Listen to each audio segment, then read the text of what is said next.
Magandang umaga po sa inyo lahat. Salamat po sa kapatid na napakaganda pong aral na tinalakay po tungkol po sa Iglesia. Ay patunay po si Kristo po ay Diyos.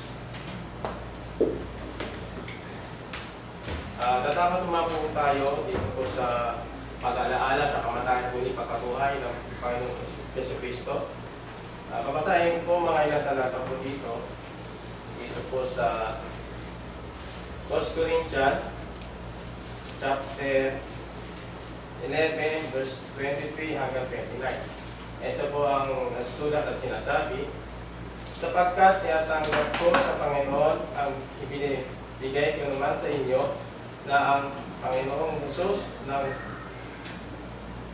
gamin siya'y pinagkanulo ay dumampot ng kilapay. At nang siya'y makapagpasalamat, ay kanyang pinagputol-putol at sinabi, ito ang aking katawan na pinagputol-putol dahil sa inyo. Gawin ninyo ito sa pag-aalala sa akin. At yun din naman, hinawakan ang salo pagkatapos magkahapon at sinasabi, ang salong ito ay siyang bagong tipan ng aking dugo. Gawin ninyo ito sa tuwing kayo magsisinom sa pag-aalala sa akin. Sapagkat tuwing kunin ninyo ang tinapay na ito at inuman ninyo ang salo at pinahagi ninyo ang pagkamatayan ng Panginoon hanggang sa siya. Kaya ang sino mang kumain ng tinapay o uminom sa salo ng Panginoon na di nararapat ay magkakasala sa katawan at dugo ng Panginoon. Sapagkat siya sa atin ng tao ang kanyang sarili at sa kumain ng tinapay at uminom sa salo.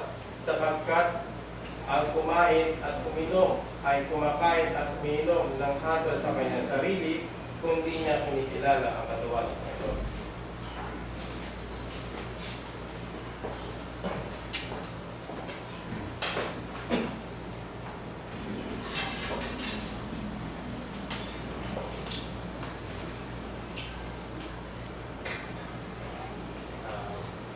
Panalangin po tayo. Dakilang Diyos, mga pangyayari sa lahat. Panginoon, salamat po sa mga biyaya sa amin ito. At patuloy po mga biyaya po sa amin po mga araw. Panginoon, nandito kami na handa po namin ang mga sarili sa pag-aala sa kamatayan po ni pagkabuhay ng Panginoon Kristo. Kami, Panginoon, ay nakahit po ng tinapay na walang imadura at katas ng ubas. Ito po sumisimbolo sa katawan ng dugo ng Panginoon Kristo. Panginoon, patwarin niyo po kami sa mga bagay ng masama at hindi na ulit gagawa ng mga bagay ng masama dito po sa ibabang sa likuran. Kami po ay gagawa ng kabutihan ayon po sa paggustuhan at utos niyo po, Panginoon. Ito sa langin sa pangalan ni Kristo Jesus na aming tagapagligtas. Ngayon po at magpakailanman. Amen.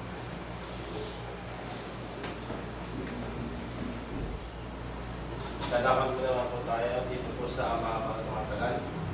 Babasahin po ulit dito po sa pananampasalatan. Dito po sa 1 Corinthians chapter 16, verse 1 hanggang 2. Ito po ang nasusulat na sinasabi. Ngayon tungkol sa ambahan para sa mga banal, ay gawin din naman ng ninyo gaya ng inuutos ko sa mga iglesia sa Galatia. Di unang araw na sa linggo ay bawat isa sa inyo ay makapupot at magsimpag ayon sa kanyang diniting hawa upang huwag nang gumawa ng mga bagay sa pagparihan ko. Pag kung pinamamahagi po ang bagal, buksan po natin po dito sa himnaryo, dito po sa page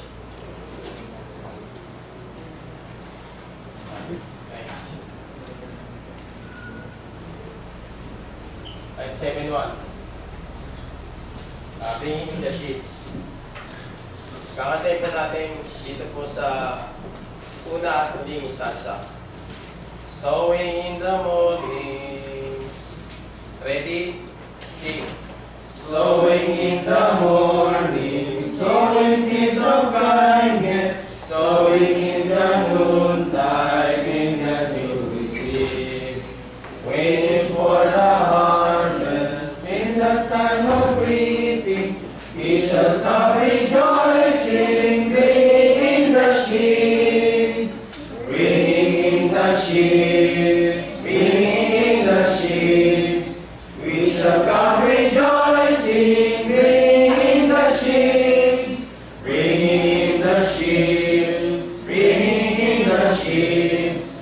We shall come rejoicing, bringing in the ships. Going forth with weeping, sowing for the Master, for the Lord sustain our spirit of increase. When our work is over, we will bid us welcome. We shall come rejoicing, bringing in the ships, bringing in the ships, bringing in the ships.